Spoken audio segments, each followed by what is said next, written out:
Jésus-Christ TV,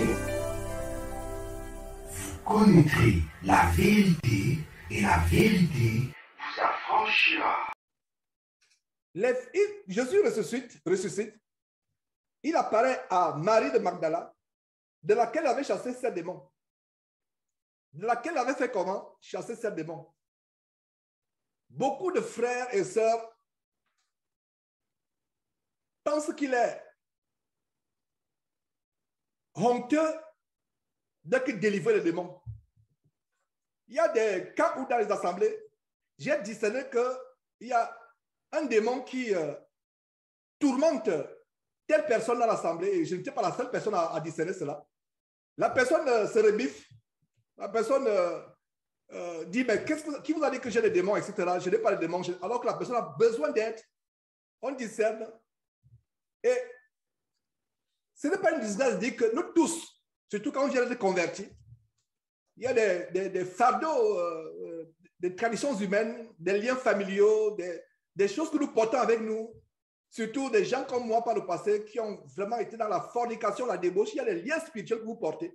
Donc voilà une femme qui pourtant a été délivrée des démons. Ce n'est pas une disgrâce qu'on ait été délivré des démons, c'est une disgrâce d'avoir des démons et de refuser d'être délivré. Est-ce que vous comprenez? Aujourd'hui, il y a des gens qui ont même peur, qui ont même honte de témoigner qu'ils ont été délivrés des démons. Mais voilà comment une femme qui a été délivrée par les démons, à qui Jésus apparaît? À Pierre, qui est tellement fougueux, qui a pris l'épée pour couper l'oreille d'une des personnes, d'un chef qui était venu arrêter Jésus. Où était maintenant Pierre avec sa fougue? Où était Pierre? Il n'était plus là. Mais qui était là? C'est une femme. Et quelle femme? De laquelle Jésus avait fait comment? Chasser 7 démons. Donc le fait d'avoir eu des démons et que ces démons sont partis ne doit pas nous mettre dans l'embarras. Il y a des gens qui sont embarrassés. Il y a des gens qui préfèrent même rester avec leurs démons. Ils ont des démons de masturbation qui les tourmentent depuis des années. Ils ont les démons d'ivrognerie. Ils ont des démons de somnambulisme, à savoir se lever, marcher la nuit, etc., etc. Et ils ont peur d'être délivrés. Pourquoi ne disent pas que tel a les démons? Nous devons rechercher la délivrance. Et je vous assure que la délivrance principale que nous s'opère par la sanctification. Parce que quand vous commencez à vous sanctifier, à vous purifier, les démons n'aiment pas la propreté. Quand vous commencez à mettre votre vie en ordre, réglez vos pensées, réglez votre manière de vous habiller, réglez ce que vous mettez sur votre corps, réglez les paroles qui sortent de votre bouche, réglez vos pensées, vous n'avez même plus besoin de délivrance. Et ce sera notre détail, ce sera un détail de notre enseignement, plus tard par la grâce de Dieu. La délivrance par la discipline, l'autodiscipline. J'avais enseigné là-dessus, mais c'est des choses sur lesquelles je reviendrai encore en profondeur. Alors, regardez ce qui se passe. Jésus étant ressuscité le matin du premier jour de la semaine, apparu d'abord à Marie de Magdala, virgule, de laquelle il avait chassé 7 démons. Virgule, et il y a ce détail. Donc, avoir été possédé et on a chassé les démons ne doit pas être un embarras. On doit rendre grâce à Dieu. N'ayons pas peur, n'ayons pas honte de témoigner que j'étais possédé et j'étais chassé, j'étais possédé et ils ont chassé, les frères ont chassé les démons de moi. N'ayons pas peur ou honte de témoigner. Et c'est à qui Jésus apparaît? C'est à cette femme-là. Ça, c'est son passé. Les démons étaient en elle, 7 démons. Est-ce qu'elle a encore les démons? Elle n'a plus les démons, donc c'est sa vie passée. Est-ce que cette femme, quelqu'un aurait dit, si c'est moi, Georges, peut-être qui avait mis, j'ai vu des cas où non, Georges, je n'avais pas, non, il ne fallait pas donner ce détail de moi.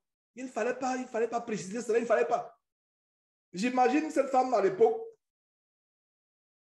elle était plutôt contente que son nom puisse être mentionné dans ce grand témoignage de la résurrection. Mais aujourd'hui, les gens ont honte de témoigner ce que Dieu a fait pour eux. Ils ont honte. Il ne faut pas qu'on sache que j'étais possédé, il ne faut pas qu'on sache que j'étais prostituée.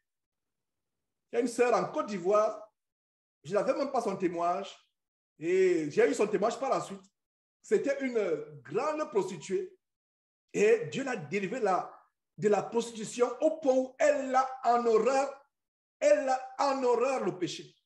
Elle a en horreur le péché. Au point où elle a même été vraiment attaquée par les frères de cette assemblée qui n'existe plus aujourd'hui par la grâce de Dieu, parce que ce n'était pas une assemblée de Dieu.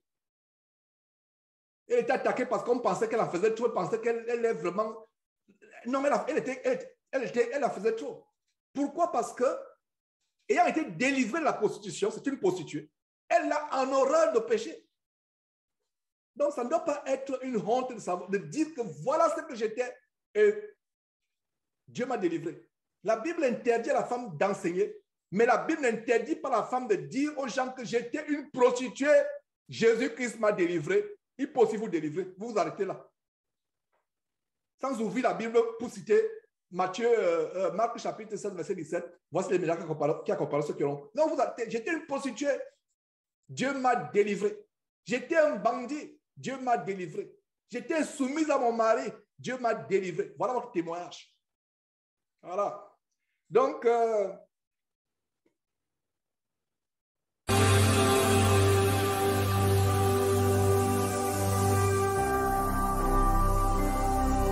Jésus-Christ TV,